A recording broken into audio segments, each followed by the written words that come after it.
And now you're heading over to part 2 of that episode right over there. All right, so we're back with Justin. So right before we finish the audio component, we spoke about Faraday bags, and people are like, what in the world is a Faraday bag? And you mentioned, like, you know, preventing data grabbing and tracking and contact tracing, all of this stuff. So what's a Faraday bag? How do people use it, and why would they use it?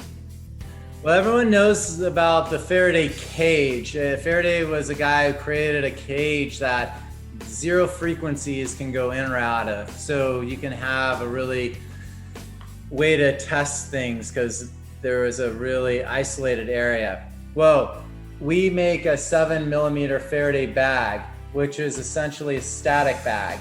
And we have an 8x8, 8 inches by 8 inches, and then we have an 8-inch by 4.5 inch, which I have my cell phone in right now because I don't want them listening to me. And so anyhow, what we do is we put the phone in the bag. And when we first developed them, you know, over a couple years ago, the phone signal strengths weren't as strong as they are now. So this is an evolving process. So I'm having to keep up with the increased signal strength of the phones being developed and then the signals being broadcasted. So it's been quite a learning curve.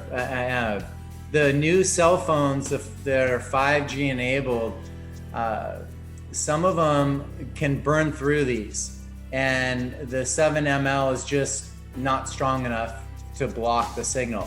So originally, when we would put the phone in the Faraday bag, it wouldn't ring and your location wouldn't show up on the map. Then shortly thereafter, the phone may or may not ring, but your location showed up. So then I'm like, okay, let's double it up. So let's put the little one inside the bigger one.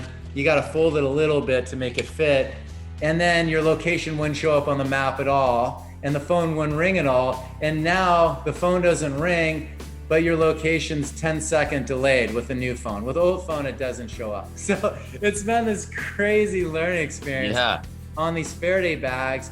And I'm just blown away that when you have 14 millimeters of static, that the resonance of these phones can go through it. Really? So what's the solution? How do we, because I've been in, we'll call it like a group meeting, and we were talking about all of the stuff that's been going on in the past 2 years. And one of the guys we were with is like, hey, let's put all our phones in the microwave. I'm like, is that gonna, I mean, I don't know. Like, that was like some random thought. I'm like, okay, nobody turned a microwave on. Not that we're using it, but like, what's the kind of solution? I mean, if we have people have like the new, I mean, in the US, obviously Apple and Samsung are the two biggies that people are using.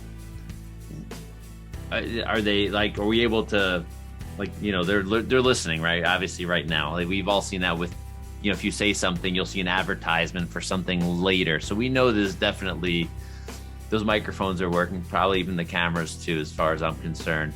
So what like, so we have the Faraday bag. Will having like the EMF Rocks near the Faraday bag, will it make it work better, different, or does it have no effect in that sense? Well, let me back up a little bit and talk about this so people kind of grasp what's going on. There's marketing campaigns going on through these companies, and they're putting microphones even in Nest smoke detectors. They'll have a microphone. It's not even the schematics. So they're listening to what you're saying so that they can do targeted advertising to start to sell more to someone who talks about a fire or fire safety or what have you. It's in the AC units.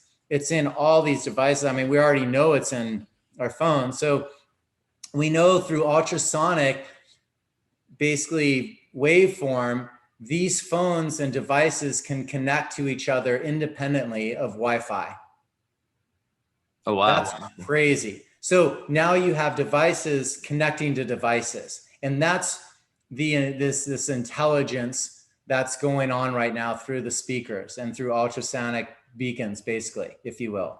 And so we're seeing these bigger companies starting to market to us in that way. So for our own privacy, security, I think it's probably the biggest security threat. It's not the mandates and the shots and all the stuff. It's really the privacy of our own voices and what we're doing at home, when we're doing it, or any. So let me back up again. Any app on your phone will have 1 to 15 basically tracking mechanisms on there that will share your retina scan, your fingerprint, your gait, how fast you drive, all your bank account information, all your passwords. Like, this is just your bank app alone will know everything about you. And guess who made that device? It was made in the CCP district. They have every bit of information, who you voted for. They control that too. And now potentially in a 15-year period, once AI starts to get up to speed, there's a huge security threat for our freedom from someone being able to access all that information and shut it down and squash it. So me personally, I've got an Android phone. I had a cybersecurity wipe it clean. All the parts are made in the US. Nothing's from the CCP, where the Communist Party, where there could be tracking mechanisms on it. I do have a SIM card from Verizon that I could take in and out at any time. When I take it out, I can talk through Wi-Fi, connect to any Wi-Fi for directions, for using Signal. I can have double encrypted Signal communications.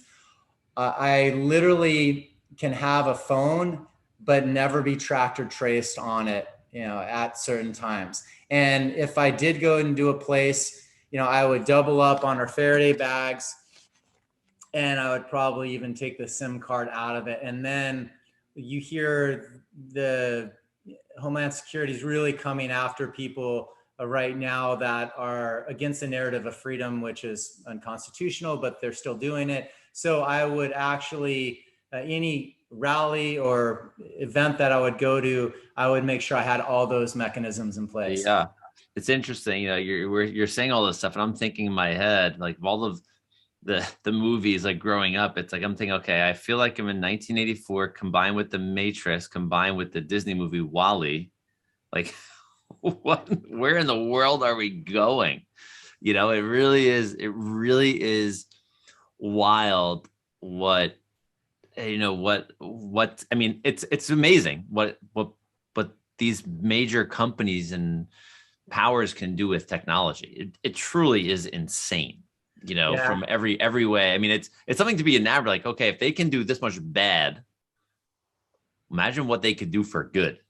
Right. Like, it's like, we see the downside of tracking and these devices that are always listening and maybe watching. And it's funny, like, the first time I said this to a friend, I just want to bring this story and just to maybe make people think. I was hanging out with a friend who's a detective, and this is maybe, I don't know, 4 or 5 years ago. And I'm like, your phone's listening to you, right? He's like, come on, you're crazy. I go, no, it's listening. And we were talking out, having beers, whatever, outside at his pool. And like a few hours later, he opens his phone up and he's like, you got to be kidding me.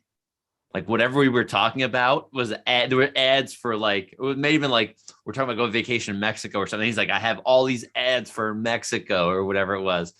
And he's like, holy crap. I go, I wasn't kidding.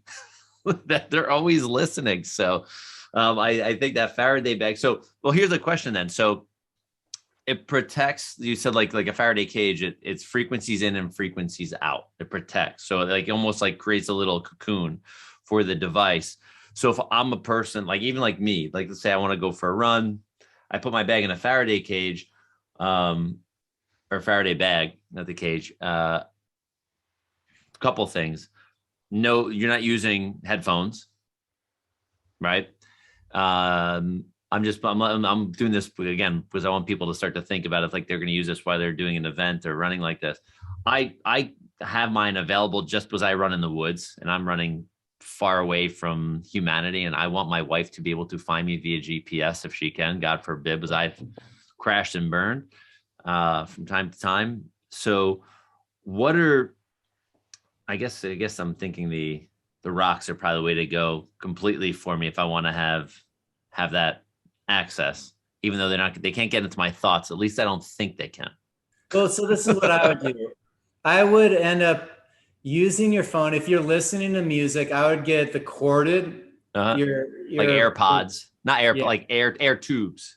right, but the corded ones. Mm. And then I would have it in the Faraday bag, just one.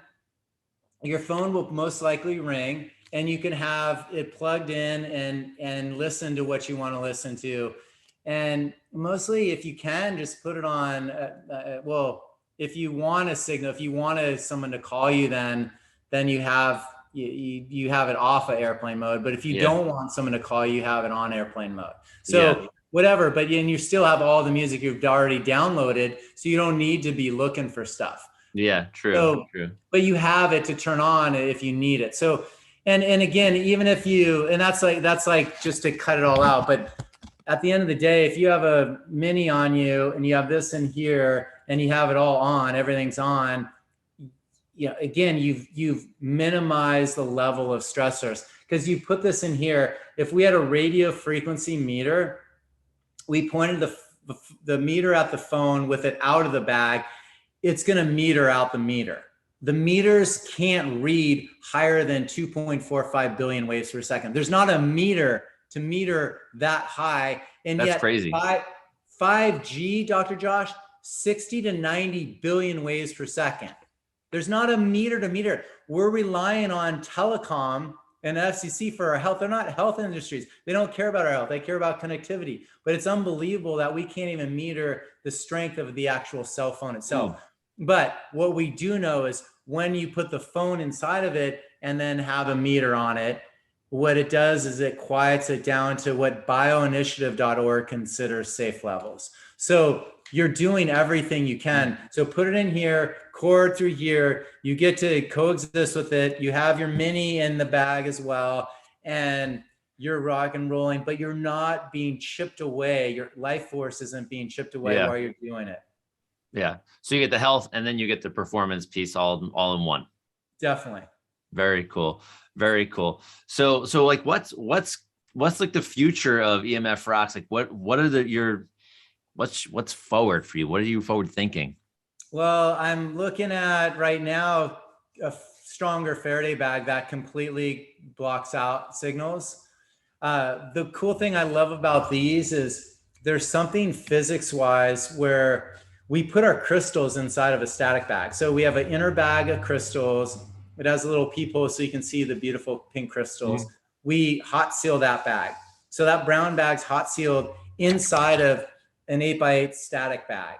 Okay. And then we put it in the outer decorative cloth. So that's how it's deployed. Now people are like, how do you put crystals in there if it's, you know, frequencies aren't meant to go in and out of it? There's something physics wise that when you put a negative ionic charge in this thing, it amplifies it. And when you put a positive charge of a phone that's in this one, in it squashes it. So I don't know how it worked. That was the first question I asked, but I love these bags because they have some form of intelligence of broadcasting health and then quieting down the stresses.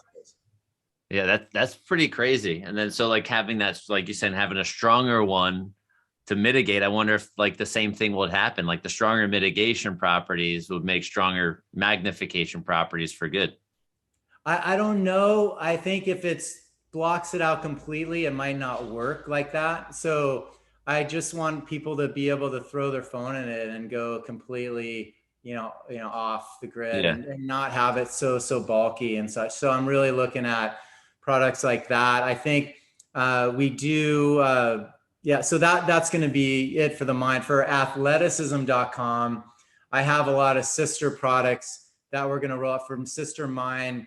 We're going to use some minerals from the mine for mineral water, for toothpaste that you would swallow. So there's a lot of other products so that will start to deploy on athleticism. Cool. So there's a whole, these two, your two brands, if you will, are synergistic. Oh yeah, definitely. Very cool. Very cool.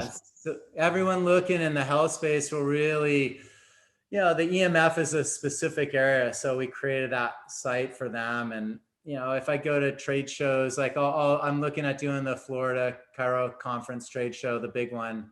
I don't know if you'll be out there. Yeah. But when we just talk about EMF, we're the only ones looking to nature to solve this. So everyone's gravitating towards it. Yeah. Well, I mean, definitely, like one of the chiropractic sayings is nature needs no help, just no interference. Right. Exactly. So it's definitely a fit in our profession for sure. So Justin, this has been a lot of fun. I've learned a whole ton. I'm excited to check out your tech, if you will, nature tech. Because I practice what I preach. I love making myself more bulletproof to all the stuff that's man-made that we've created in this world. Also, I love performance and I love healing fast. And those are two things that I take very, very seriously. You mentioned Wim Hof breathing. We mentioned like all of these different things. So I'm in 100% alignment with all of this cool stuff. So I appreciate it. Thank you. Thank you so much. Well, I'm excited to keep it going with you. I'm going to send you a signed copy of my book, Athleticism. Oh, very cool. Brain equals performance. And the foreword was written by a 20-year retired Navy SEAL. And so really excited about that book, but that'll help you even get faster in your endurance athlete. All right. I'm all for it. I'm like a choo-choo train, but I could use some fire up my rear end to get me going faster for sure. So Justin, it's been a blast. Thank you so much. Everybody head over to lifestylelocker.com. If you're not there right now, start scrolling, check out emfrocks.com and athleticism.com and connect with Justin, because this is, if you've liked, any of this, you're going to be able to go deep and wide and learn so much more. So again, thank you, Justin. Thanks, Dr. Josh. So you're still here. Awesome. I want to thank you so much for watching part 2 of this episode.